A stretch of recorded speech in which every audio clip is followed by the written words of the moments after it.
Hello guys, நம்ம இன்றைக்கி வந்து தஞ்சாவூர் வெற்றி ஸ்கொயர் தேட்டருக்கு தான் வந்திருக்கோம். ஃபர்ஸ்ட் ஆஃப் ஆல் தேட்டர் எங்கே லொக்கேட்டாக இருக்குன்ற சொல்லிடுறேன். தஞ்சாவூர் நியூ பஸ் ஸ்டாண்டுக்கு பேக் சைட்லேயே இருக்குது. நீங்கள் பஸ்ஸில் வந்தீங்கன்னா இறங்கி உடனே நீங்கள் வந்துடலாம். இல்லை கார் பைக்கில் இதில் கூட வந்து என்ஜாய் பண்ணுங்கள். இந்த தேட்டருக்கு நான் வந்ததுக்கான முக்கியமான காரணம், தமிழ்நாட்டிலே 2 எபிக் ஸ்க்ரீன் வச்சிருக்க ஒரே ஸ்க்ரீன் இந்த வெற்றி ஸ்கொயர் தேட்டர் தான். நம்ம போய் ஃபஸ்ட்டு விசிட் பண்ண போகிறது எபிக் ஒனில் தான் நம்ம டிக்கெட் போட்டிருக்கோம். அந்த எபிக் ஒன் ஸ்க்ரீன் எப்படி இருக்குன்றது நான் சொல்கிறேன். ரைட் சைடில் எபிக் ஒன் ஸ்க்ரீன் இருக்கும், லெஃப்ட் சைடில் வந்து காஸ்மிக் எபிக் 2 இருக்கும். நான் அதை பற்றி நான் சொல்கிறேன். ஃபர்ஸ்ட் ஆஃப் ஆல் வந்து எதுக்கு இந்த செக்கிங் நடக்குது அப்படின்னா, ஹவுஸ்ஃபுல் ஷோஸ் இன்றைக்கி டே 1 மொதல் ஷோ 9 மணி ஷோன்னு வச்சுக்கோங்களேன். எப்படி ஃபஸ்ட் எல்லா ஷோவும் புக் ஆயிடுச்சு. அதனால் வந்து டிக்கெட் செக் பண்ணதை கேட்லேயே செக் பண்ணதை உள்ளே விட்றாங்க. அப்படியே நீங்கள் செக் பண்ணிட்டு உள்ளே வந்ததுக்கப்புறம் பாருங்கள், அதோட வியூ பாயிண்ட் எல்லாமே சூப்பராக இருந்துச்சு. போனோடனே ஒரு பெரிய இடத்த வளைச்சி போட்டு ஒரு செமையான ஒரு பில்டிங் கட்டியிருக்காங்க. அதுக்கப்புறம் இப்போ நம்ம பார்க்கிங் சைட்ஸில் எந்த மாதிரி இருக்குன்றது பார்ப்போம். ஒரு பெரிய தேட்டருக்கு ஒரு பெரிய பார்க்கிங் இருந்தால் நல்லா இருந்திருக்கும். அதே தான் இப்போ செக் பண்ணிட்டு இப்போ அவங்க பாருங்க லெஃப்ட் சைடு போகிறாங்களா, லெஃப்ட் சைடு போனீங்கன்னா உள்ள பார்க்கிங் இடம் இருக்குது. இவ்வளோ பெருசாக கட்டியிருக்காங்க. ரைட் சைடு போனீங்கன்னா அப்படியே தேட்டருக்குள்ளே நீங்கள் நுழையலாம். இப்போ நம்ம வந்து வீடியோவில் பார்க்கிங் சைடு தான் காட்ட போகிறேன். வெயிட் பண்ணுங்கள். அதுக்கு முன்னாடி கார்டன் ஏரியாவில் எப்படி டெக்கரேட் பண்ணி சூப்பராக வச்சுருக்காங்க. தேட்டரே அவ்வளோ நீட்டாக இருக்குங்க. அவ்வளோ பெரிய இடம், செமையான ஒரு இதில் கட்டியிருக்காங்க. ரொம்பவே யூஸ்ஃபுல்லாக இருக்கும் தஞ்சாவூர் மக்களுக்கு. இப்போ நான் வந்து பார்க்கிங் காமிச்சிட்டு, ஃபஸ்ட்டு இது வந்து secondary parking. First main parking ஃபுல்லாக இருந்துச்சுன்னா நீங்கள் வந்து செகண்டரி பார்க்கிங்கில் புக் நிறுத்திக்கே அலோவ் பண்ணுவாங்க. இப்போ செகண்டரி பார்க்கிங்கில் ஒரு சில கார் தான் நிற்கும். ஏன்னா வந்து மெயின் பார்க்கிங் அவ்வளோ ஃபுல்லானதுனால இப்போ இந்த கார் அலோவ் பண்ணுறாங்க. இப்போ நீங்கள் பார்க்குறது தான் மெயின் பார்க்கிங்.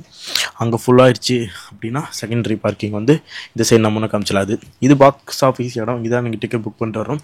இன்றைக்கி நான் போனது வந்து ஹவுஸ்ஃபுல் ஷோஸ்ன்றதுனால அங்கே கூட்டம் இல்லை. இல்லாட்டி அங்கே கூட்டம் நம்பி வழியும்.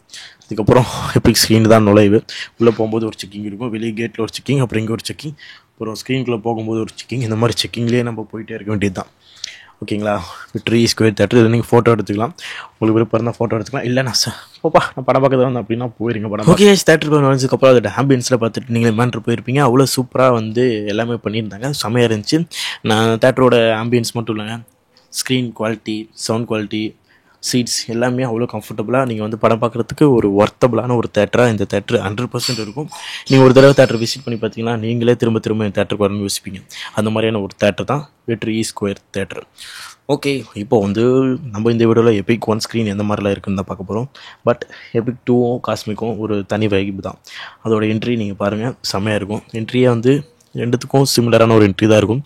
பட் எபிக் 2வில் ஒரு சிறப்பு அம்சம் என்ன அப்படின்னா, நீங்கள் எபிக் 2 ஸ்க்ரீனுக்குள்ளே என்ட்ரி ஆகும்போது ஒரு லேசர் எஃபெக்ட்ஸில் ஒரு மாதிரி ஒன்று கொடுத்துருப்பாங்க. அது வந்து உங்களுக்கு ஒரு தனி வைப்பு கொடுக்கும். அந்த வைப்பை நான் எக்ஸ்பீரியன்ஸ் பண்ணணும் அப்படின்னு ஆசைப்பட்டீங்கன்னா you can go to Epic 2 screen. But Epic ஒன்னில் அந்த மாதிரியான ஒரு என்ட்ரி ஃபீல் இருக்காது. பட் ஆனால் ரெண்டுத்துலேயுமே தேட்டர் குவாலிட்டி சேம் தான். எபிக் ஒன்லேயும் இருக்கட்டும், எபிக் 2லேயும் இருக்கட்டும், ரெண்டுமே சேம் குவாலிட்டி தான். சவுண்டாக இருக்கட்டும், சீட்டாக இருக்கட்டும், எல்லாமே சேம் குவாலிட்டி. பட் எபிக் ஒன்னில் வந்து அந்த லான்ச் சீட்ஸ் இருக்காது. படுத்துட்டு பார்க்குறது எபிக் ஒன்னில் இருக்காது. நீங்கள் படுத்துட்டு பார்க்கணும் அப்படின்னு ஆசைப்பட்டீங்கன்னா நீங்கள் எபிக் 2 தான் ப்ரிஃபர் பண்ணி ஆகணும். அதே மாதிரி லேசர் எஃபெக்ட்ஸோ எனக்கு வேணும் அப்படின்னு ஆசைப்பட்டீங்கன்னா நீங்கள் எபிக் 2 தான் ப்ரிஃபர் பண்ணி ஆகணும். மற்றபடி நான் ஜஸ்ட் ஒரு படத்தை ரசிக்க போகிறேன், இந்த குவாலிட்டியில் ஒரு படத்தை ரசிக்க போகிறேன் அப்படின்னு ஆசைப்பட்டு வந்தீங்கன்னா நீங்கள் எபிக் ஒன்னே ப்ரிஃபர் பண்ணலாம். எபிக் ஒன்னோட ஃபஸ்ட் என்ட்ரி ஏற்கனவே காமிச்சிட்டேன். செகண்ட் என்ட்ரி தேட்டருக்குள்ளே போகிறதுக்கான ஒரு என்ட்ரி. ஓகேங்களா? என்ட்ரியே சூப்பராக இருக்கும். எல்லாமே அவ்வளோ சூப்பராக பண்ணியிருப்பாங்க. நான் திரும்ப திரும்ப சொல்கிறேன், நீங்கள் ஆச்சரியப்பட வேணாம். நீ இந்த வீடியோவில் பார்க்குற அந்த ஒரு லுக் அவுட்டே நீங்கள் வந்து எப்படி தேட்டர் ப்ரெசென்ட் பண்ணியிருக்காங்கன்னு உங்களுக்கே புரியும். ஓகேங்களா? இப்போ நம்ம அடுத்த கட்டமாக வந்து ஸ்க்ரீனுக்குள்ளே போய் எப்படி இருக்குன்னு காட்ட போகிறோம். அதுக்கு முன்னாடி இந்த சோஃபாவில் நான் உட்காந்து பார்க்கணுண்டா எப்படி இருக்குன்னு கம்ஃபர்டபிலிட்டி எனக்கு வேணும் அப்படின்னு கேட்டிங்கன்னா இந்த வீடியோவில் நான் அப்லோட் பண்ணுறேங்க. இந்த வீடியோவில் கிளிப்பு இருக்குது. இந்த சோஃபாவில் உட்காந்து ஜம்முன்னு இருக்கான்லாம் காட்டுறேன். ஓகேங்களா? இப்போ நம்ம ஸ்க்ரீனுக்குள்ளே போயாச்சு. ஸ்க்ரீனை காட்ட போகிறேன். பாருங்கள், அவ்வளோ செமையாக பண்ணியிருக்காங்கல்ல. இதை பார்க்கும்போது உங்களுக்கு அந்த ஒரு லுக் அவுட் கிடைக்கும். அதே மாதிரி ஸ்க்ரீன் எப்படி இருக்குன்றதை காட்டுறேன். அதுக்கு முன்னாடி படம் போட்டாங்க. படத்தோட பிக்சர் குவாலிட்டி பாருங்கள், எபிக். அதோட இந்த வீடியோ காட்டும்போது உங்களுக்கு கொஞ்சம் இதாக தெரியலாம். பட் ஆனால் ஸ்க்ரீனில் பார்க்கும்போது அவ்வளோ சூப்பராக இருக்கும். ரெக்லைனர் சீட் போட்டிருக்காங்க. அவ்வளோ கம்ஃபர்டபுளான ஒரு சீட். எல்லாமே பஞ்சு மாதிரி தம்முன்னு இருக்கும். பட் ஆனால் சீட்ஸ்க்கான அந்த கேப் கால் நீட்டுற ஒரு கேப் வந்து கொஞ்சம் சின்னதாக இருக்கும். அது மட்டும் நீங்கள் கொஞ்சம் பார்த்துக்கிட்டிங்கன்னா சரியாக இருக்கும். என்னை பொறுத்த வரைக்கும் இது வந்து கொஞ்சம் மிஸ்டேக்காக நான் சொல்ல மாட்டேன். ஏன்னா வந்து இந்த மாதிரி ஒரு தேட்டர் வடிவமைக்கும் போது இந்த மாதிரியான ஒரு சில கம்ஃபர்டபிலிட்டி கொஞ்சம் இது மாதிரி தான் இருக்கும். அதனால் வந்து இதுக்கு நம்ம ஒரு பெரிய ஒரு புகார் அளிக்கணும், சீட் கொஞ்சம் இப்படி இருக்குது அப்படின்னா சொல்ல தேவையில்ல. இதுவுமே ஒரு பெர்ஃபெக்டான ஒரு இது தான். ஓகேங்களா? இது மட்டும் கொஞ்சம் இதுவாக நீங்கள் பார்த்துக்கலாம். பட் ஆனால் மற்ற எல்லாமே வந்து தேட்டரை பொறுத்த வரைக்கும் அவ்வளோ சூப்பராக இருக்கும். Epic frame of Tamil cinema அதை நான் செப்பரேட்டாக காட்டுறேன். ஒரு கிளிப் இருக்குது, அதுவுமே பர்ஃபெக்டாக யார் யார் ஃபோட்டோவில் இருக்குன்றது. ஓகேங்களா? இப்போ வந்து நீங்கள் எதிர்பார்த்துட்டு இருந்த அந்த ஒரு கிளிப் தான் பார்க்க போகிறோம். ஒரு தேட்டருக்கு வந்தால் எப்படி ஸ்க்ரீனை ரசிப்போம், அதே மாதிரி நெக்ஸ்ட்டு ஸ்நாக்ஸ் எந்த மாதிரியான குவாலிட்டியில் இருக்குது, ப்ரைஸ் எந்த மாதிரி இருக்குன்றது தான் நம்ம அடுத்த ஒரு கண்ணோட்டமே போவோம். அந்த இது சீன்ஸ்குள்ளே தான் நம்ம இப்போ வர போகிறோம். ரேட்டெல்லாம் ரொம்ப கம்மியாக இருக்குப்பா. நான் வந்து இவ்வளோ பெரிய தேட்டரு, இவ்வளோ பெரிய ரேட் இருக்கும், அப்படி இப்படி இருக்கும்னு நினச்சேன். பட் ஆனால் ரேட்டெல்லாம் ரொம்பவே கம்மியாக இருக்குது, கம்ஃபர்டபுளான ஒரு ரேட்டுக்குள்ளே தான் இருக்குது அப்படின்னு சொல்லணும்னு எனக்கும் ஆசை தான். பட் ஆனால் அந்த மாதிரிலாம் இல்லைங்க. பிவிஆரில் எந்த மாதிரியான ஒரு ரேட்டில் நீங்கள் வாங்கி சாப்பிட்ருப்பீங்களோ அதே ரேட்டில் தான் இங்கேயும் விற்பனை பண்ணிகிட்டு இருக்காங்க. அதனால் வந்து ரேட் கம்மியாக இருக்குன்னு போயிலாம் சொல்ல மாட்டேன். ரேட் வந்து பிவிஆர் ரேட்டு தான், அப்படின்னா நீங்கள் கால்குலேட் பண்ணிக்கோங்க. ஓகே, இப்போ Epic frame of Tamil cinema யாரோ ஃபோட்டோஸ்லாம் வச்சுருக்காங்கன்றதை இப்போ நீங்கள் ஃப்ரேமில் பார்த்துட்ருப்பீங்க பாருங்கள். இப்போ அந்த ஸ்நாக்ஸ் அந்த இதுக்குள்ளே நான் வரேன். குவாலிட்டி பொறுத்த வரைக்கும் குவாலிட்டி செம்மையாக தான் இருக்குது. பட் ஆனால் ரேட்டை பொறுத்த வரைக்கும் எப்பிக்கில் அந்த மாதிரியான ஒரு ரேட்டில் வந்துருக்கீங்களோ அந்த மாதிரியான ஒரு ரேட் ஃபிக்ஷன்ஸில் தான் இங்கே இருக்குது. கம்மியாக இருக்குது அப்படின்னு நான் சொல்ல தேவையில்ல. ஓகே, இப்போ சோஃபா இந்த மாதிரியான ஒரு குவாலிட்டியில் இருக்குது அப்படின்னு பார்க்குறதுக்கு இப்போ நான் போயிட்டுருக்கேன். உட்காந்து பார்க்கும்போது ஜம்முன்னு இருந்துச்சு. அட்டே வா, அந்த மாதிரியான ஃபீல் தான் கொடுத்துச்சு. அப்படியே அதெல்லாம் பார்த்துட்டு அப்படியே ஸ்க்ரீனுக்குள்ளே போயிட்டு பார்க்கும்போது படம் பார்த்துட்டு முடிக்கும்போது எனக்கு என்ன ஃபீல் ஆச்சுன்னா, சரியான ஒரு குவாலிட்டியாக இருக்குது. திருப்பி இந்த படம் இன்ட்ரெஸ்டெல்லாம் பார்க்குறதுக்கு திருப்பி வருவோம் அப்படின்னு நான் யோசித்தேன். அதே மாதிரி வந்தேன், பார்த்தேன், செம்மையாக இருந்துச்சு. அது ஒரு ஃபீலும்.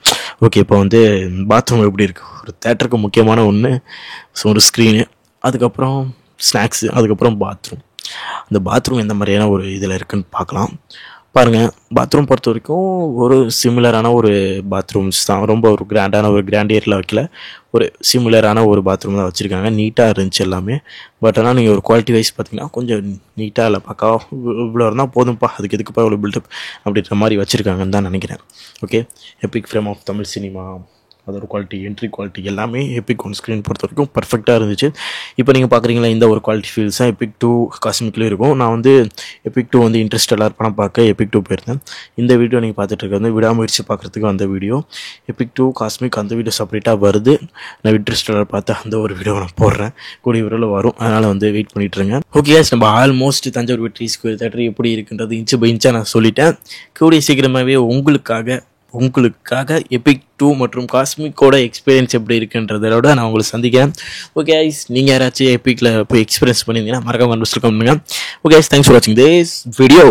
வேற ஒரு வீடியோவில் வேற ஒரு இன்ட்ரெஸ்டிங்கான ஒரு டாப்பிக்கோட நான் உங்களை சந்திக்கிறேன். இத்துடன் விடைபெறுவது உங்கள் நான்.